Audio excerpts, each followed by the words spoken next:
अस्सलाम वालेकुम, मैं हूं अलीना शिकरी। गिलगित बल्तिस्तान कानून साज असेंबली के क़याम के बाद ये पहला मौका है कि वफाक में हुकूमत करने वाली जमात गिलगित बल्तिस्तान इंतखाबात में नाकाम रही।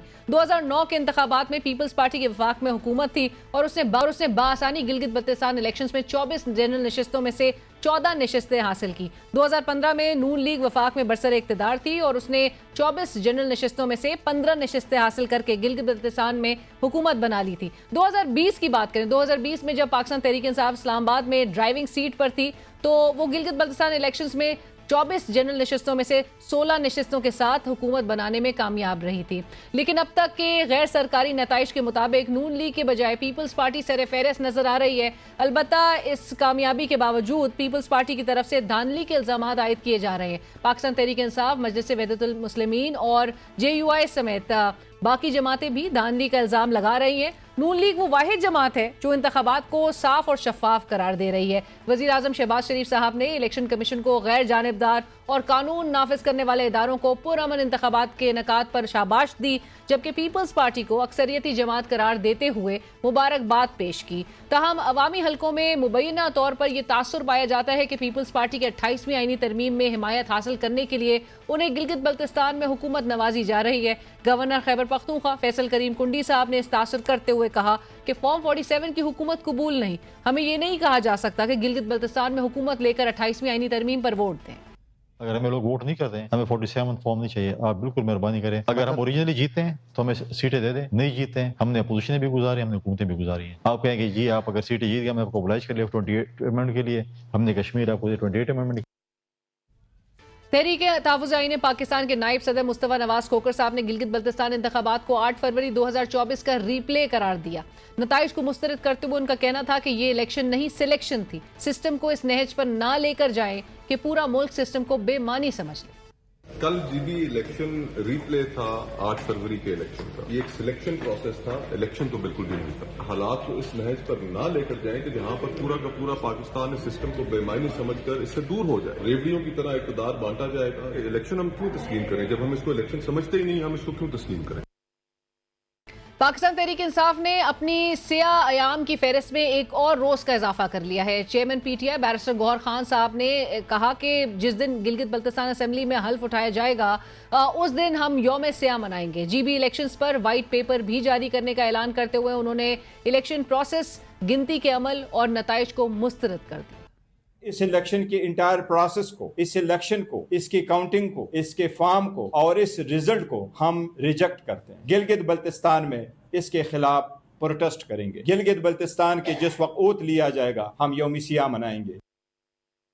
आइंदा माली साल के बजट की तैयारी में होने वाली ताखीर महज एक इंतजामी मसला नहीं बल्कि इसके पस मंजर में माशी और सियासी इख्तलाफात मौजूद हैं जो हुकूमती इत्तेहाद के अंदर पाए जाते हैं। इस सियासी डेडलॉक को तोड़ने के लिए सियासी राब्तों में तेजी नजर आ रही है। वज़ीर आज़म शहबाज शरीफ साहब ने वफ्द के हमरा सदर मुमलिकत जनाब आसिफ अली जरदारी साहब और चेयरमैन पीपल्स पार्टी बिलावल भुट्टो जरदारी साहब से मुलाकात की है, जबकि दूसरी तरफ वफाकी वजीर बराए मनसूबाबंदी एहसन इकबाल साहब की सरबराही में हुकूमती वफ्द ने वज़ीर आला खैबर पख्तूनख्वा सोहेल आफरीदी साहब से मुलाकात की, जिसमें वज़ीर आला ने सूबे के साथ वफाक की जानिब से नारवा सलूक की शिकायत की। सोहेल आफरीदी साहब का कहना था कि अगर ये सलूक बंद ना किया गया, अगर हमारे सूबे के आईनी और माली हुकूक की यकीन दहानी नहीं कराई गई तो आइंदा कौमी इक्तिसादी काउंसिल के इजलास में हमारी शिरकत मुश्किल है। वफाक और सूबों में हम आहंगी का फुकदान और कौमी इक्तिसादी काउंसिल के आज के होने वाले इजलास होने के बायस वफाकी बजट की तारीख में ताखीर का खदशा मौजूद है। अलबत्ता एहसन इकबाल साहब कहते हैं कि उनके पीपल्स पार्टी के साथ तरक्याती बजट पर मुज़ाकरात कामयाब हो गए।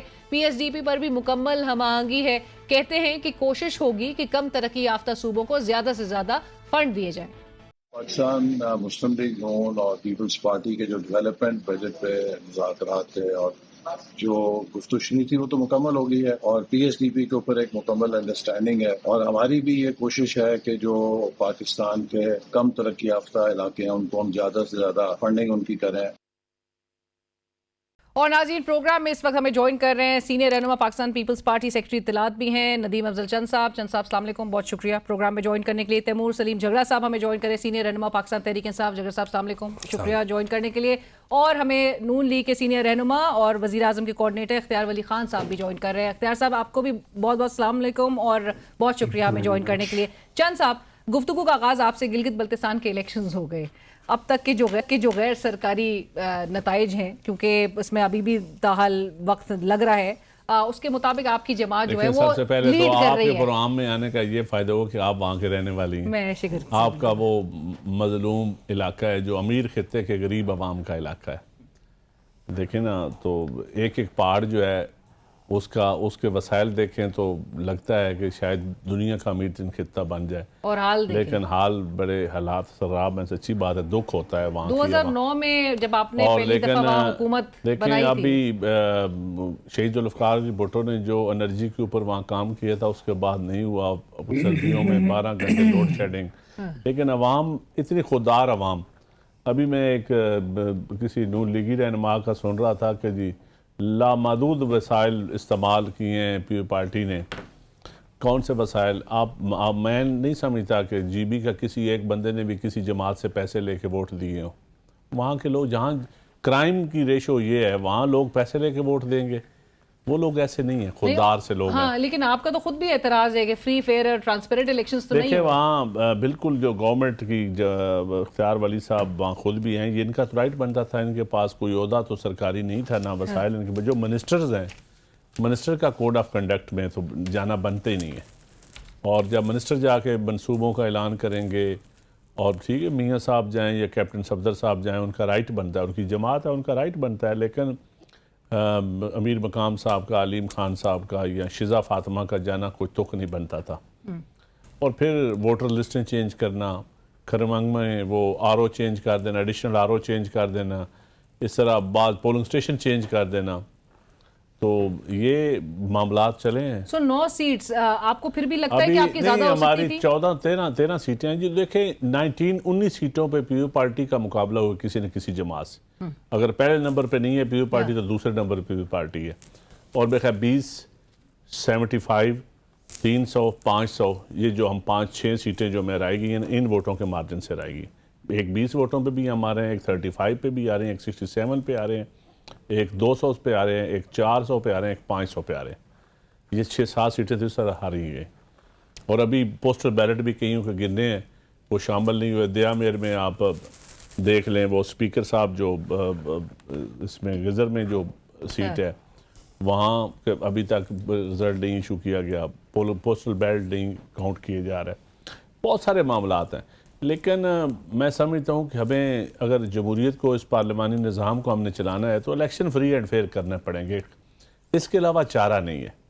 राइट, और मैं समझता हूँ कि लेकिन बदकिस्मती ये है कि हम सियासतदान, जो जीतता है वो कहता है जी ठीक हुए इलेक्शन, जो हारता है वो कहता है जी गलत हुए इलेक्शन। तो अब आप जीत के भी कह रहे हैं कि ये इलेक्शन मैं कहता हूँ जी बिल्कुल जिस तरह इलेक्शन फ्री एंड फेयर होने चाहिए थे, लेवल प्लेइंग फील्ड जिस तरह, लेकिन नून लीग ने ज्यादती की है ये। और जबकि बिलावल साहब ने कहा था कि लोगों को कि आप फॉर्म 45 का बंदोबस्त करें, फॉर्म 47 का नहीं, वो बंदोबस्त मैं कर लूंगा। आपके इलाके में लोगों ने नीचे नारे लगाए थे कि इमरान इस्माइल साहब पिछली दफा जीते हुए थे तो उनसे इमरान नदीम साहब जीते हुए थे तो उनकी सीट छीन ली थी, पीटीआई ने ली थी उस वक्त। तो वो लोगों ने कहा हमने तो वोट पिछली दफा भी दिए थे, आपको वोट संभाले नहीं जाते। तो उसके जवाब में बिलावल साहब ने कहा कितने कि आप 45 दें, 47 का तफज मैं करूंगा। बट जगरा साहब, this wasn't new to for your party. 2024 का, और आज ऑलरेडी पाकिस्तान तहरीक इंसाफ कह रही है कि ये एक्शन रिप्ले हुआ है। इलेक्शन भी वो गौहर साहब कह रहे थे वो भी नहीं तस्लीम करते, रिजेक्ट करते हैं, काउंटिंग भी रिजेक्ट करते हैं, फॉर्म भी रिजेक्ट करते हैं, रिजल्ट्स भी रिजेक्ट करते हैं, और रिकाउंटिंग में भी काफ़ी जो सीट्स हैं उसके हवाले से रिक्वेस्ट जो है वो आप लोग ने पुट इन कर दी है। सो ओवरऑल आपने रिजेक्ट किया इन इलेक्शंस को, लेकिन बावजूद इसके तमाम आपके पास इस वक्त मौके हैं कि आप इसको कैपिटलाइज कर सकते।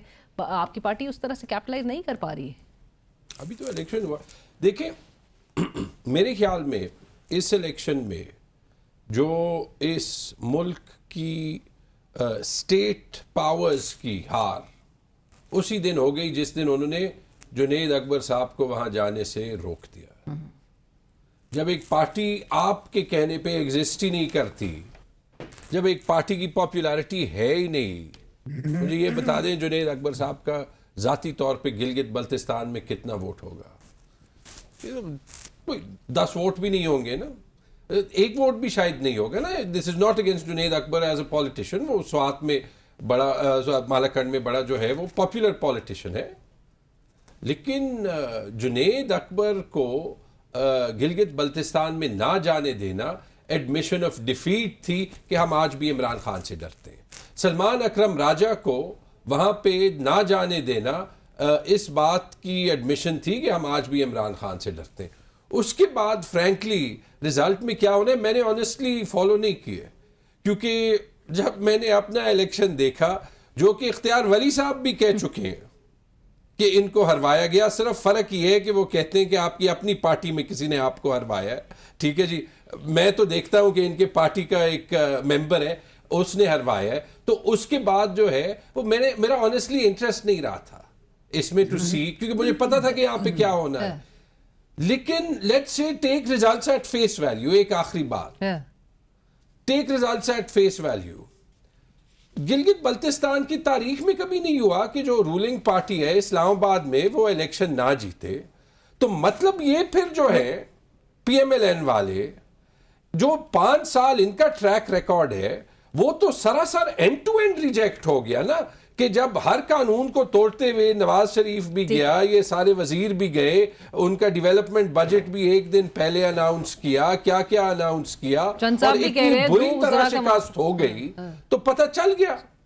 सो let me take this to Ikhtiar साहब। इख्तियार साहब, नून लीग ने कंसीड भी चूंकि कर लिया है, वजीर आजम ने मुबारकबाद भी पीपल्स पार्टी को दे दी है, लेकिन फर्स्ट टाइम हुआ ये 2009 से तारीख को उठा के देखें तो 3 पिछले इलेक्शंस में ऐसा कभी भी नहीं हुआ कि सेंटर में जिसकी हुकूमत हो वो गिलगित बल्तिस्तान में जीते ना इलेक्शंस में। इस वक्त नून लीग ड्राइविंग सीट में है सेंटर में, ये क्या हुआ है और क्या नून लीग अभी असेस कर रही है कि people don't want to vote for you? बिस्मिल्लाहिर्रहमानिर्रहीम, बहुत शुक्रिया अलीना।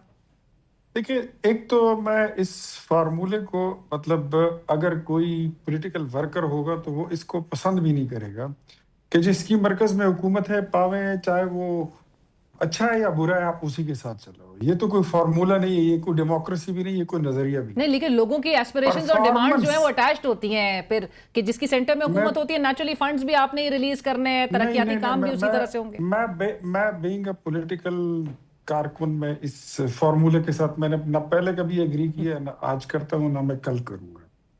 जहां तक बात आती है ना, मतलब हर पॉलिटिकल पार्टी को वोट जो है वो उसकी परफॉर्मेंस पर देना चाहिए, उसकी विजन पर देना चाहिए। तो अब आप इसको दूसरे एंगल से देखें कि लोगों ने अगर वोट दिए तो वो परफॉर्मेंस देख कर दिए। मैं कह रहा हूँ ना, आप बीच में अगर तैमूर लुकमा ना दे तो मैं आपकी सारी वो पूरी करता हूँ, शौक पूरा करता हूँ। ये लोगों को आपने बताया था कि 50 करोड़ घर बनाएंगे, 1 करोड़ नौकरियां देंगे, नया पाकिस्तान होगा, गरीब और अमीर का उसके लिए एक निज़ाम इंसाफ होगा। आप वो नहीं दे सके, इसलिए ना अब आपका लीडर पॉपुलर रहा, ना अब आपकी पार्टी मुल्क की सबसे बड़ी पार्टी रही। आपने जिन दोस्तों का जिक्र किया उनको इसलिए जाने नहीं दिया गया क्योंकि उन्होंने NOC नहीं लिया था। मेरे जैसे एक मुतवस्सित तबके के पॉलिटिकल स्ट्रगलिंग पॉलिटिशियन ने भी NOC ले लिया था। मेरा लीडर भी NOC लेकर गया, बिलावल भुट्टो जरदारी साहब भी वहां पर NOC लेकर गए थे। लेकिन आपके चेयरमैन बैरिस्टर गोहर साहब, शानदाना गुलजार और शायद खटक साहब ने NOC लिया हुआ था, उन्होंने कैंपेन की।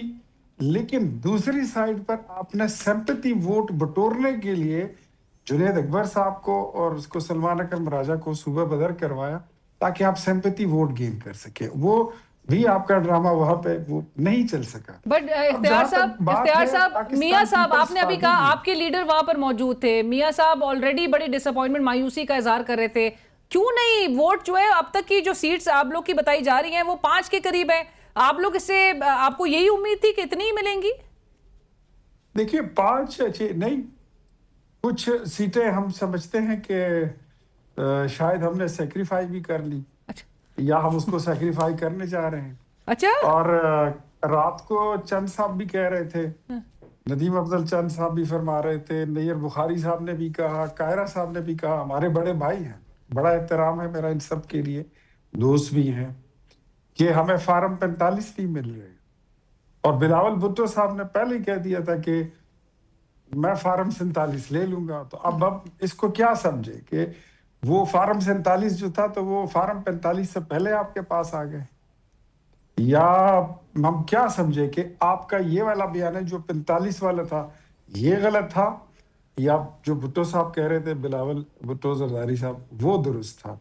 समझ यहाँ पे कंट्रडिक्शन तो खुद ही आ गई है, लेकिन आप चलें, इन्वेस्टिगेट जो हो करवा गया- दें। चंद साहब तो दो उजरा के वहां पर होने, इंजीनियरिंग और पूरे आउटकम को इन्फ्लुएंस करने की कोशिश करने, इस तरह के भी बात कर रहे हैं। देखिए, हम छोटी छोटी बातों पर हम ज्यादा रुका नहीं करते। हम बड़ी पार्टी है, बड़ा दिल है, बड़ा सीना है, बड़ा विजन रखते हैं, दरगुजर करना भी जानते हैं। अच्छा। इलेक्शन हो गया सो हो गया, अच्छा। अब आगे चलेंगे। अच्छा। अब आगे अगर क्या आप इनके साथ मिलके हुकूमत बनाते हुए नजर आ सकते हैं? मैं चंद साहब की तरफ भी आगे एक क्लैरिफिकेशन हुकूमत शायद अगर हम ना बनाए तो ना भी बनाए, लेकिन ऑपोजिशन में बैठेंगे। हुकूमत साजी में, हुकूमत बनाने में, ये फैसला मेरी क़यादत करेगी, लेकिन हुकूमत साजी में इनको सपोर्ट करेंगे।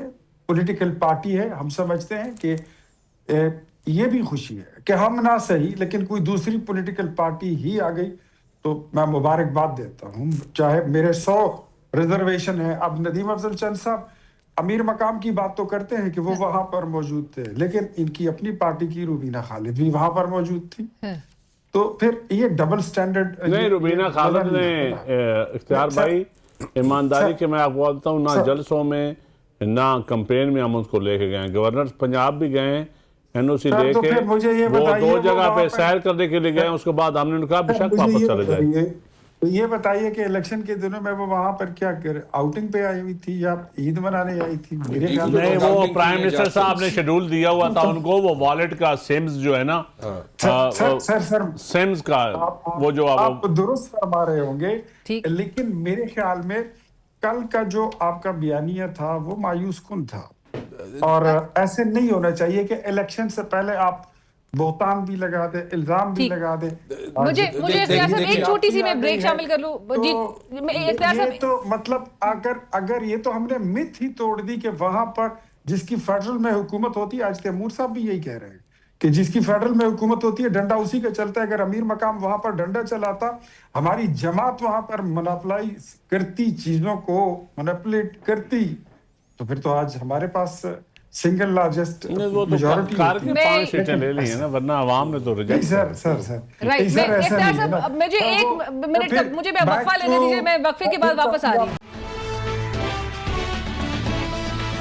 Welcome back. चंद साहब, इख्तियार साहब ने कहा वो सेक्रीफाइस कर रहे हैं कई सीट। 2 बातें जरा सॉरी चंद साहब से मैं एक सवाल करना चाह रहा था, बट एक कमेंट और एक सवाल। कमेंट तो ये कि 2 मिनट में इख्तियार वली साहब ने इतनी बार अपनी आप को कॉन्ट्रडिक्ट कर दिया कि एक तरफ कह रहे हैं कि जो है वो अग्री नहीं करते और पार्टीज का आना चाहिए, फिर 10 रेफरेंसेस दे दिए कि उनके ख्याल में पीपल्स पार्टी ने रिग किया था इलेक्शन, फिर कहा कि जी रुबीना खालिद गई थी, यानी ये तो खुद चार्जशीट है अपने मिनिस्टर्स पे, ये मानते हुए कि किसी का ओहदा हो तो नहीं जाना चाहिए, तो इन सब के खिलाफ जो है वो एक्शन लेना चाहिए। देखें, ये इस टाइप की इलॉजिक जो है वो नहीं चलती, ठीक है जी, एंड आई एम सॉरी, ये इसीलिए जो है वो जीबी के लोगों ने इनको बिल्कुल रिजेक्ट किया। लेकिन एक सवाल है चंद साहब से, सर एक सवाल चंद साहब से है आपके पास। सर देखें, एक मेरी पीपल्स पार्टी से अभी एक जेन्युइन एक्सपेक्टेशन है, एक तासुर है कि इसके बाद जो एक बात चली है कि इस बजट में अगर 28वीं तरमीम पास नहीं भी होगी, कि गिलगित बल्तिस्तान में जीत के बदले इफेक्टिवली पीपल्स पार्टी ये मान जाएगा कि सूबे जो है वो वफाक को सरप्लस भी देंगे और सरप्लस के ऊपर पता नहीं 1000 अरब या 1200 अरब या 1700 अरब रुपए भी देंगे। जितना मैंने पीपल्स पार्टी को देखा है और जो उसकी फेडरलिज्म पे स्टांस है, ये अभी बड़ा गलत तासुर जाएगा अगर इस बात पे पीपल्स पार्टी कॉम्प्रोमाइज कर जाए। Let me add to this, ये परसेप्शन चंद साहब, आजाद कश्मीर के इलेक्शन, सिर्फ गिलगित बल्तिस्तान के इलेक्शन नहीं, ये परसेप्शन ग्रो कर रहा है कि आजाद कश्मीर के इलेक्शंस भी आपके हक में जो है वो नजर आएंगे और उसके बदले में 28वीं तरमीम और बजट तमाम तर सपोर्ट। लेकिन जहाँ तक 28वीं तरमीम का तल्लुक है, 18वीं तरमीम का तैमूर भाई को पता है कि जब इनकी हुकूमत थी उस वक्त फेडरल गवर्नमेंट कितनी 18वीं तरमीम पे तनकीद करती थी और हम में से एक ग्रुप था पीटीआई में जो कि बिल्कुल आप थे। मैं आपकी तारीफ कर रहा हूँ, मैं आप सामने बैठे हैं इसलिए मैं थोड़ा सा मुझे पता है ना चीज़ों को। देखें, चार्टर ऑफ डेमोक्रेसी को मुखमुखा कहते थे। आज बहुत सारे पीटीआई के लोग हैं जो 18वीं तरमीम पे पीपल्स पार्टी की तारीफ भी करते हैं और चार्टर ऑफ डेमोक्रेसी की भी तारीफ करते हैं। ये वक्त के साथ साथ कई चीज़ें मैच्योर होती हैं, कई चीज़ें सच सामने आ जाता है जो असल हकीकत होती है। वक्ती तौर पे हम पॉइंट स्कोरिंग जल्द से करते रहते हैं। दूसरी जो बात है ना, 28वीं तरमीम अभी तो हुकूमत लाई नहीं। अगर हुकूमत कोई लाएगी तो बिल्कुल उस पर फिर डिबेट होगी, हमारी पार्टी के अंदर भी होगी और हमारी पार्टी से बाद जब पार्लियामान में जाएगी फिर भी डिबेट होगी। मेरा नहीं ख्याल कि जिस तरह की ये अफवाहें हैं कि जी इतने सूबे बना दें, ये कर दें, वो कर दें, ऐसा कोई अभी तक चीज़ सामने नहीं आ रही। जो लोकल गवर्नमेंट का इशू है या जो डिफेंस बजट की जिस वक्त दिफाई सूरत हाल है जो हमारी दुनिया में इस वक्त बनी हुई है, वो तो शायद KPK गवर्नमेंट भी कहे कि कुछ पैसे, वो तो बैठ के पैसे देना एक और चीज़ है, बुनियादी चीज़ों में तब्दीली करना और चीज़ है। ये डिबेट होगी, लेकिन कोई ऐसा आपको जो खदशा है ऐसी कोई बात नहीं। फिर वो डिबेट भी वैसे होनी ओपनली चाहिए, ओपन ही चाहिए। ये तो मैं आपके क्योंकि अभी 2 दिन है बजट में, किसी को कुछ नहीं पता कि ये सारा कुछ बिहाइंड द सीन्स। हम कोई बनाना रिपब्लिक में रह रहे हैं। देखें इसमें तो आप देखिए, आपको पता है जब ये दरवाजे खुल जाते हैं, ये बंद नहीं होते। आप फाइनेंस बैकग्राउंड के बंदे हैं। पीटीआई ने भी एक अपॉर्चुनिटी मिस की है ना, हमेशा की तरह। अब बजट आ रहा है, आप बजट लेके कुछ तजावीज लेके सारी पॉलिटिकल पार्टीज के पास जाते। हमने जी पब्लिकली दिए नहीं सर, इस तरह नहीं। देखिए मेरी अलीना बात को भी इनवाइट किया था। देखिए कोई पब्लिकली दिए ना, कब दिए? एज पर रूल्स आपको पता है जो कौमी असम्बली के रूल्स है, 2 महीने पहले बजट आना होता है, कमेटीज के पास आना होता है। और आपने कहाँ एतराज किया? अब कल बजट पेश होगा, आप वहां नारे लगाने शुरू कर दें। नहीं, वो वैसे भी ताखीर की बातें हो रही है बजट में, क्योंकि नेशनल इकोनॉमिक काउंसिल के कल आ जाए, कल एक जॉइंट इस पे जो है वो सिटिंग करते हैं, आप अपनी इकोनॉमिक लीडरशिप ले आए। हम 3 दिन से लगे हुए हैं, हमने मीडिया को प्रेजेंट किया है। नहीं, आपने पॉलिटिकल पार्टीज को इनवाइट किया? सर पॉलिटिकल पार्टीज को इनवाइट करते हैं, मैं यही कह रहा हूँ। किसको इनवाइट किया है? नहीं अभी नहीं किया ना, बट अभी जो है वो कल बैठ जाते हैं। टाइम मैं तो यही करना चाहिए, सारी पॉलिटिकल पार्टीज को इनवाइट करें। लेकिन रिस्पॉन्सिबिलिटी तो फिलहाल उनकी होगी। देखिए गवर्नमेंट की अपनी रिस्पॉन्सिबिलिटी है, लेकिन पॉलिटिकल पार्टीज जो गवर्नमेंट में नहीं है वो को तो आप इकट्ठे करें ना। बिल्कुल करते हैं, ये आपका हक बनता है। और आप चैम्बर्स को लेते, आप मतलब अपोजिशन है, लीडर ऑफ द अपोजिशन आप हैं। सर वैसे ये मैं सोच रही हूँ, अब ये अच्छा खुशाइन है कि अगर आप रीच आउट करें और political party and stay in the system, बार-बार कहा जा रहा है आप अपने आप को एक्सक्लूड ना करें और बाहर ना निकले सिस्टम से। हम तो एक्सक्लूडेड है। 1500 वोट वाला जो है, जब 25,000 वोट वाले को चला देगा तो ये भी जो है वो मुश्किल से ये भी वफाकी हुकूमत का हिस्सा है। पर चंद साहब, इख्तियार साहब जो बात कर रहे थे कि सैक्रिफाइस भी किए उन्होंने और हुकूमत साजी के लिए आपको सपोर्ट करेंगे, तो हुकूमत क्या नजर आएगा? इनको दावत देंगे मिलके हुकूमत बनाने की, या इनको दावत देंगे? हम तो देखिए 5 इंडिपेंडेंट और 2 पीटीआई बैक कैंडिडेट। हम तो पीटीआई को भी दावत देंगे, पॉलिटिकल पार्टीज को। देखिए जो जीबी का खित्ता है ना जी, वहां लड़ाई हम अफोर्डेबली पॉलिटिक्स में कर सकते। उस खित्ते की महरूमियां खत्म करने के लिए, उसको हक मलकियत देने के लिए, उसको सूबा बनाने के लिए, उसको जो हम लोग सारी पॉलिटिकल पार्टीज ने एक जैसे वहां वादे किए हैं, और पीपल्स पार्टी और जो सारे काम है वो मैं समझता हूँ पॉलिटिकल डायलॉग के जरिए हो सकता है, और पॉलिटिकल डायलॉग वहां करना पड़ेगा। इलेक्शन हो गया है, अब हम सारों को बैठ के कम से कम जीबी में हम उस तरह की सियासत ना करें जिस तरह की हम इधर दूसरे सूबों में कर रहे हैं। मैं समझता हूँ जीबी, क्योंकि वहाँ उसकी जोग्राफाई जो सूरत हाल है वो बड़ी सेंसिटिव है, और उसके वहाँ लोगों की सूरत हाल बड़ी मखदूश है, बेचारों के हालात बड़े ख़राब हैं। तो मैं समझता हूँ कि उस खित्ते में हमें एक मजबूत हुकूमत और उनको एक राइट भी देना चाहिए और वसाइल भी देने चाहिए, और वसाइल के ऊपर जीबी की अवाम का हक होना चाहिए, जिस तरह थर में पीपल्स पार्टी ने किया था, यही इंशाल्लाह जीबी में भी करेंगे। ड्राइविंग सीट पे तो इख्तियार साहब की पार्टी है। एक सजेशन अगेन, दोबारा से टाइम कम होगा, लेकिन ये सिर्फ जीबी में नहीं, और आप देख लें, मैं चीफ मिनिस्टर केपी और गवर्नर केपी जो कि आपकी पार्टी से हैं, दोनों को खराज तहसीन पेश करूंगा कि केपी के गवर्नेंस के इश्यूज पे, उनके राइट्स पे उन्होंने फाइनली जॉइंट स्टांस लिया है, और इसी तरह और उस पे अमल भी हो गया और हो रहा है, और उसका फायदा खैबर पख्तूनख्वा के लोगों को हो रहा है जो पाकिस्तानी है। और इसी तरह ये जो बात है सूबों से पैसे लेने की, इसमें देखिए मैं अब बाहर बैठा हुआ यही कर सकता हूं, जो मैं हमने पार्टी में थिंक टैंक बनाया है उसके सजेशंस पब्लिक कर दूं, लेकिन चीफ मिनिस्टर सिंध, चलें छोड़ दें बिलावल को फॉर अ सेकंड, और चीफ मिनिस्टर केपी और chief minister Sindh reach out कर सकते हैं, आपको पता है। सिर्फ वैसे आज एहसन इकबाल साहब की सोहेल आफरीदी साहब से मुलाकात हुई है और उन्होंने अपने सूबे की अगेन सलूक के साथ कि उनके साथ क्या सलूक बढ़ता जा रहा है उसको मद्देनजर रखते हुए नेशनल इकोनॉमिक काउंसिल में शिरकत की यकीन दहानी नहीं कराई है और जिसकी बायस मैं यही कह रहा हूं ना, ये सारे स्टेप्स फेडरेशन को कमजोर करते हैं और ये पीएमएलएन की अनफॉर्चुनेटली खसूसियत है और वो तभी नहीं होगा जो पीएमएलएन में छोटे सूबों के मेंबर्स हैं इख्तियार वली साहब की तरह, वो एक स्टैंड लेंगे अपनी पार्टी में, वरना तो जो है वो पंजाब की एक फैमिली की पार्टी है। छोटे सूबों को स्टैंड, छोटे सूबों के पॉलिटिकल लीडर्स को स्टैंड लेना चाहिए। राइट। इख्तियार साहब, closing remarks, eventually Gilgit Baltistan से जहां से हमारा डिस्कशन का आगाज हुआ है उसके रिजल्ट्स को देखते हुए एटलीस्ट जो लास्ट वीक हम डिबेट कर रहे थे हुंजा को जो बातें हो रही थी कि कराची जैसा होना चाहिए या लाहौर जैसा होना चाहिए, वो अब आपको रिजल्ट्स देखते हुए समझ तो आ गया होगा। और बाय द वे शानदाना गुलजार ने अभी कंफर्म किया उनके पास एनओसी नहीं था। एनओसी नहीं था। ये बता दूं कि और वो थी वहां पर मौजूद। जो इलेक्शन हो गया है तो मैं बिलावल भुट्टो साहब को, पाकिस्तान पीपल्स पार्टी को और अपने बहुत प्यारे भाई नदीम अफजल चंद साहब को फार्म 45 से पहले फार्म 47 हासिल करने पे मुबारकबाद पेश करता हूँ। नताइज को तस्लीम करते हैं और अपने ताउन का यकीन दिलाते हैं। Let's move. एतराज उन्होंने भी उठा दिए इलेक्शन पे। नहीं, इसका मतलब है फेडरल गवर्नमेंट को भी मूव फॉरवर्ड। अब आगे चलते हैं। Let's move forward. इतना बड़ा एतराज आप वो एलिगेशन आयद कर रहे हैं तो अब जो है ये हमारा दिल बड़ा है, हमारी पार्टी बड़ी है, तो हमारा सीना भी बड़ा है, सबर भी बड़ा है, तो इंशाल्लाह आगे फिर कहीं देखेंगे। नहीं, आपका दिमाग बड़ा है, दिल बड़ा नहीं है। आपकी पार्टी का दिमाग है, दिल नहीं है। आगे जो है आगे ये इख्तियार भाई आइंदा भी ये इस पे डिबेट कर लीजिएगा, दिल और दिमाग।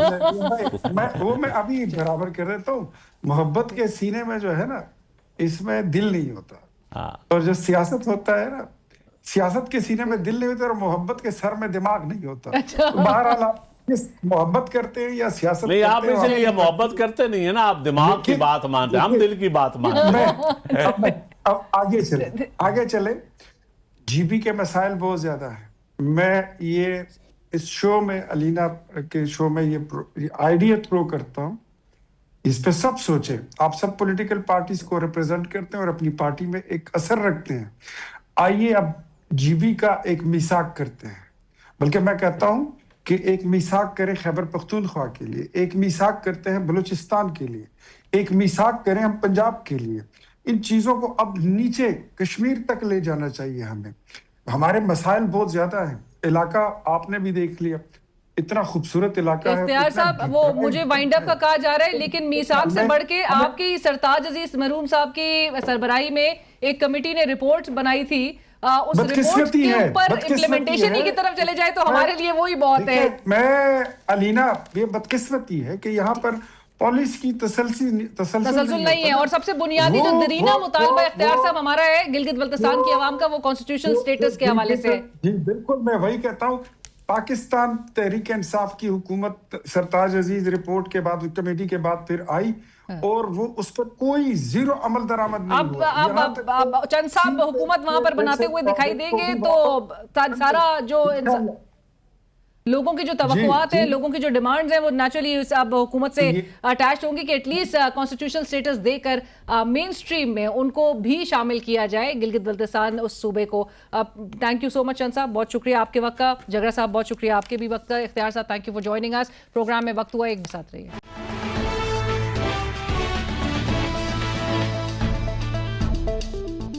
और नाज़रीन, गिलगित बल्तिस्तान के इलेक्शंस के हवाले से मजीद बात करेंगे। फ़हीम अख्तर साहब हमें ज्वाइन करें, सीनियर सहाफ़ी, गिलगित बल्तिस्तान उमूर पे बड़ी गहरी नज़र रखते हैं, वहीं से हमें ज्वाइन करें। फ़हीम साहब, अस्सलाम वालेकुम, बहुत शुक्रिया प्रोग्राम में ज्वाइन करने के लिए। फ़हीम साहब, सबसे पहले तो ये ज़रूर जानना चाहेंगे कि गिलगित बल्तिस्तान के इलेक्शंस के बाद अब तक के जो गैर सरकारी नताइज, क्योंकि अभी तक ऑफिशियल रिजल्ट जो हैं वो उसमें ताख़ीर देखी जा रही, तो ताख़ीर की वजह से स्टार्ट करते हैं।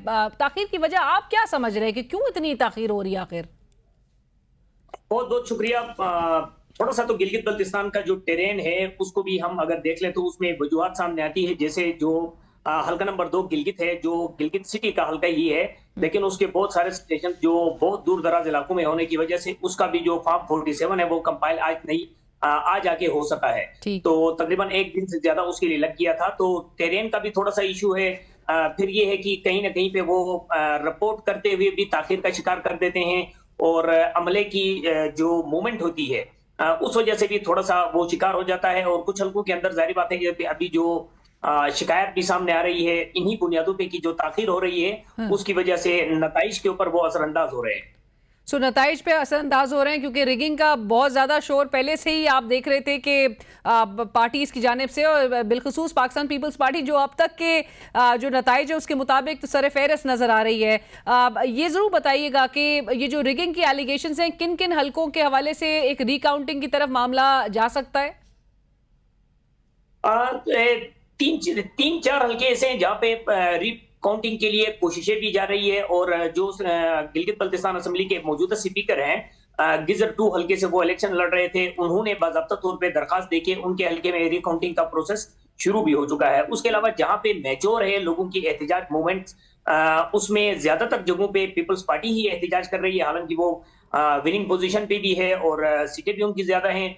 और उसके अलावा एक सीट ऐसी है जहाँ पे पाकिस्तान तहरीक इंसाफ बहुत अच्छी पोजीशन पे है, और उनके एलिगेशंस जो हैं वो भी बहुत ही संजीदा नोयत के हैं, और बहुत सारे जो उन्होंने अपने पेजेस के जरिए चलाए हैं वो बहुत सारे एविडेंसेस भी हैं।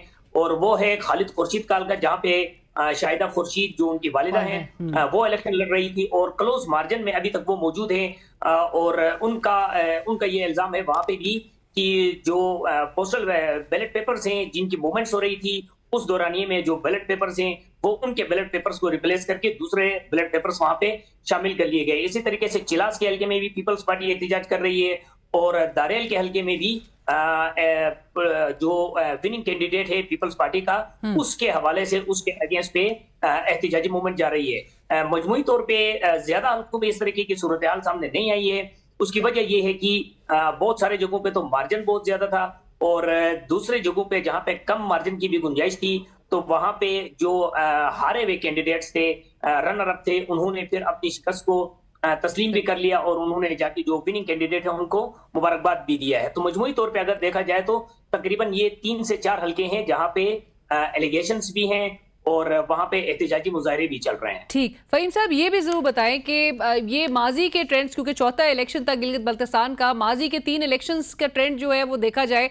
2009 में पीपल्स पार्टी की सेंटर में गवर्नमेंट थी, पीपल्स पार्टी ने गिलगित बल्तिस्तान में गवर्नमेंट बनाई थी। 2015 में इसी तरह से नून लीग की सेंटर में गवर्नमेंट थी, नून लीग ने गिलगित बल्तिस्तान में 15 सीट्स के साथ आगे सर फहरिस्त नजर आए। 2020 में पाकिस्तान तहरीक इंसाफ के साथ वही चीज हुआ, लेकिन इस बार ये पहली दफा हम देख रहे हैं जो मुनफरिद चीज थी वो ये थी कि नून लीग इस वक्त सेंटर में ड्राइविंग सीट पे है, लेकिन बावजूद उसकी सीट्स उस तरह से नहीं नजर आ रही हैं। इसके पीछे वजूहात क्या देख रहे हैं? जो जिस पस मंजर का आप बता रही हैं कि 2009 में भी ये सूरत हाल रही, 2015 में भी ये सूरत हाल रही और 2020 में भी वही सूरत हाल थी कि मरकज में जिसकी गवर्नमेंट थी वही रेप्लिकेट होकर गिलगित बल्तिस्तान में गवर्नमेंट बना रही थी। और इन सारे में फैसिलिटेशन जिस बंदे ने जो बंदा करता है वो होता है वजीर उमूर कश्मीर व गिलगित बल्तिस्तान। आप 2020 में गंडापुर साहब का रोल देख ले, उससे पहले 2015 में वजीर ताहिर साहब गिलगित में बैठे हुए थे, उससे पहले 2009 में कमरुज़्ज़मान कायरा साहब गिलगित में मुतारिफ हो गए थे। तो ये वो की पिलर है जिसके जरिए इलेक्शन की मैनेजमेंट होती है, और गिलगित बल्तिस्तान में जो गवर्नर सेक्रेटरीट होता है वो इन सबको फैसिलिटेट करता है। वहां से किसी का तबादला करना है, किसी को मूवमेंट करानी है या जो भी चीजें हैं, मुलाकातें होनी है, वो सारे वहां पे होते हैं। तो इस बार जाहिर बात है जिस तरीके से मुल्क के अंदर भी पाकिस्तान पीपल्स पार्टी और PMLN की कोलिशन गवर्नमेंट थी, तो उसी बुनियाद पे गिलगित बल्तिस्तान में गवर्नर पीपल्स पार्टी का था और वजीर उमूर कश्मीर मुस्लिम लीग नून के होने की वजह से इनकी आपस में उस तरीके की कोऑर्डिनेशन मुमकिन नहीं थी जो अपनी पार्टी के लिए दोनों एक साथ में मिलकर कर सकते थे। तो पीपल्स पार्टी की जानिब से गवर्नर था, और तो गवर्नर सेक्रेटरीट इस बार उस तरीके से फाल नहीं रहा जिसकी बुनियाद पे मरकज में जो हुकूमत थी उसके रिपीट होने का जो तसलसल माजी में रहा है वो रिपीट हो सकता था।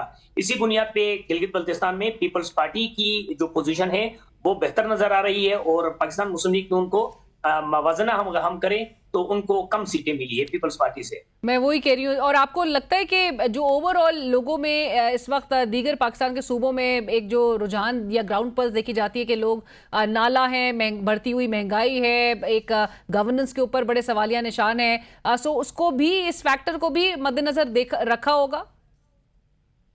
मुमकिन है, वो बात भी जाहिर बात है, क्योंकि अब सोशल मीडिया का दौर है, जाहिर बात है हर चीज सेकंड्स के अंदर हर बंदे तक पहुंच जाती है, जो भी मोबाइल इस्तेमाल करता है तो उसका कहीं ना कहीं पे इम्पैक्ट तो लाजमी बात है होगा।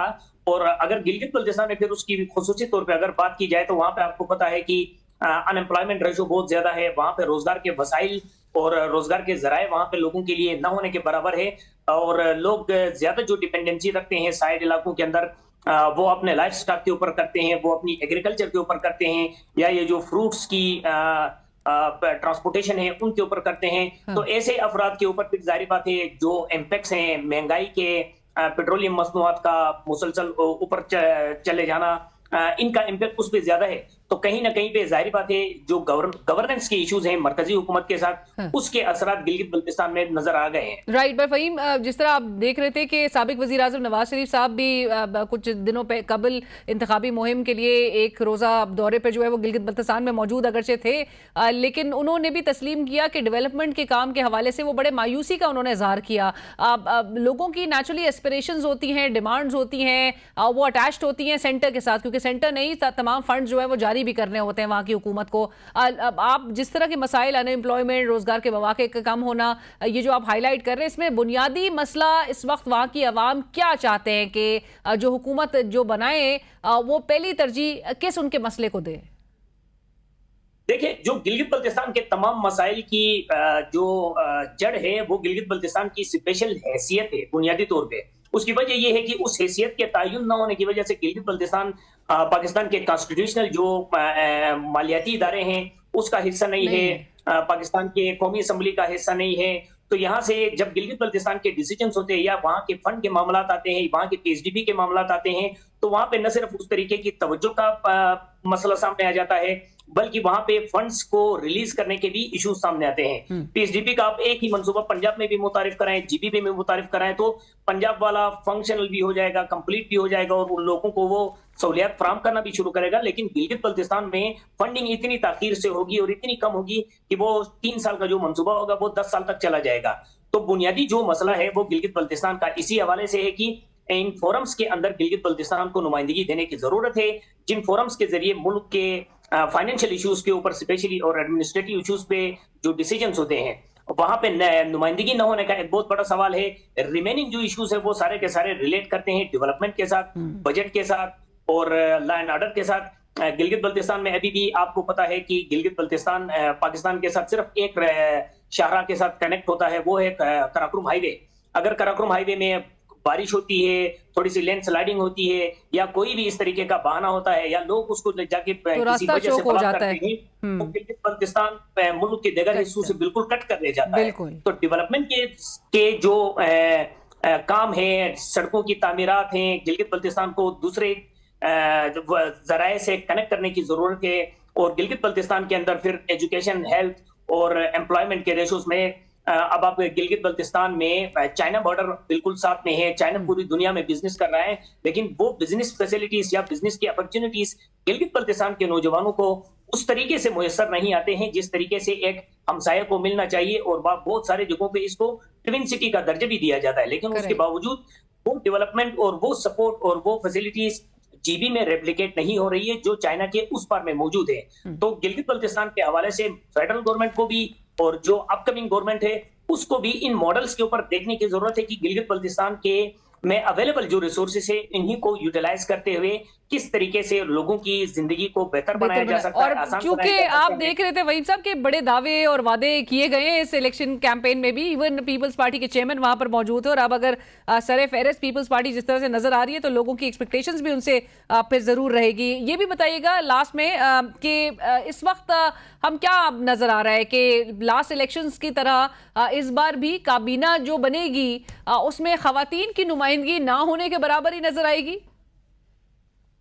खवातीन का गिलगित बल्तिस्तान के इंतखाबात में बहुत बड़ा अलमिया है कि जो जनरल नशिस्तें हैं वहां से हमें आज तक कोई खातून उम्मीदवार नहीं मिली है या खातून मेंबर वहां से हमें नहीं मिली है। ऑल्दो और वहीद साहब, जितनी खवातीन की पार्टिसिपेशन इलेक्शन प्रोसेस में बहुत ज्यादा थी, वोट कास्ट करने के लिए खवातीन की बिल्कुल, खवातीन गिलगित बल्तिस्तान में आपको मालूम है थोड़े से इन मामलों पे बहुत ज्यादा एक्टिव होते हैं और उन्होंने भरपूर बढ़ चढ़ के हिस्सा लिया है, जो एक नेक सुकून है। लेकिन अगर दूसरे साइड पे हम देखें तो जीबी में जो सबसे ज्यादा जिसने कॉन्स्टिट्यूशनल पॉलिटिक्स की है कॉन्स्टिट्यूएंसी की, वो आमना अंसारी थी। लेकिन इस बार उनकी भी जो वोट का रेशो है वो बहुत डिफरेंट है और बहुत उसको कम सपोर्ट मिली है। जबकि 2020 के इलेक्शन में उन्होंने दो हल्कों से एक साथ इलेक्शन लड़ा था और दोनों हल्कों में उसकी बहुत अच्छी पोजीशन थी। तो ये एक मायूसकुन रुझान है और जहां पे हमारे पॉलिटिकल पार्टीज का रोल बनता है, वहां पे अब इलेक्शन एक्ट 2017 की रोशनी में 5% कोटा वुमेन सीट टिकट के लिए मुख्तस है। लेकिन जीबी में 23 नशिस्तों पे पीपल्स पार्टी ने टिकट जारी किया, लेकिन 5% का कोटा वहां पे भी नहीं हो गया। मुस्लिम लीग नून ने 22 हल्कों में टिकट जारी कर दिए, लेकिन 5% का कोटा वहां पे भी नहीं हो गया।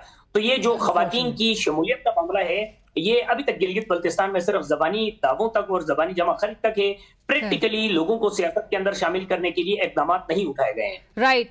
फहीम साहब, जाते जाते ये जरूर बता दें, 3 कैंडिडेट जो सीएम के लिए, किसका पलड़ा भारी नजर आ रहा है? किसे वहां की आवाम जो है या नजर आ रहा है, फोर्सी कर रहे हैं कि चांसेस ज्यादा हो सीएम बनने के हवाले से? अभी भी गिलगित बल्तिस्तान का जो मंजर है वो उस तरीके से क्लियर नहीं है। उसकी वजह यह है कि आपके पास 5 आजाद उम्मीदवार आए हैं और तहरीक इंसाफ से जीतने वाले 2 जो अराकीन है वो भी टेक्निकली आजाद उम्मीदवार है। तो 7 आजाद उम्मीदवारों की मौजूदगी में आपकी जो सफबंदी इस वक्त जो नजर आ रही है वो यकसर तब्दील होकर किसी भी शक्ल में तब्दील हो सकती है। जो आजाद उम्मीदवार अभी जीते हैं उनमें से भी 2 आजाद उम्मीदवार तो पाकिस्तान मुस्लिम लीग नून के हिमायत याफ्ता थे जो कांचे से जीते हैं। उन दोनों के लिए नून लीग ने अपने उम्मीदवारों को विड्रॉ कराया था। तो मजमूई तौर पे अगर 7 उम्मीदवारों की पोजीशन है आजाद हैसियत में, तो वो जीबी के पॉलिटिक्स के अंदर वजारत आला की उस कुर्सी की दौड़ में बहुत बड़ा रोल प्ले कर सकते हैं। और दोनों हुकूमत पार्टियों ने, पीपल्स पार्टी ने और नून लीग ने भी ये दावा किया है कि आजाद उम्मीदवारों को मिला के हम हुकूमत बनाएंगे। तो अब देखना ये होगा, जाहिर बात है 7 उम्मीदवार किस तरफ बैठ जाते हैं। पीपल्स पार्टी के पास बैठ गए तो पीपल पार्टी को तकरीबन 2/3 मेजॉरिटी मिल जाती है, लेकिन नून लीग के पास जाते हैं तो नून लीग के पास भी तकरीबन सादा अक्सरियत उनको हासिल हो जाती है। ये एक डिसाइसिव, बिल्कुल ये एक डिसाइसिव रोल जो है वो प्ले करेंगे आज़ाद उम्मीदवार, जो उसके साथ जिनकी तादाद नज़र आ रही है 5 इंडिपेंडेंट्स और पीटीआई के भी जो हिमायत याफ्ता 2 उम्मीदवार। बहुत शुक्रिया फ़हीम अख्तर साहब, सहाफ़ी गिलगित बल्तिस्तान उमूर, इस वक्त हमसे गुफ्तगू कर रहे थे। और इसी के साथ ही कल तक के लिए इजाज़त दीजिए। अल्लाह हाफ़िज़।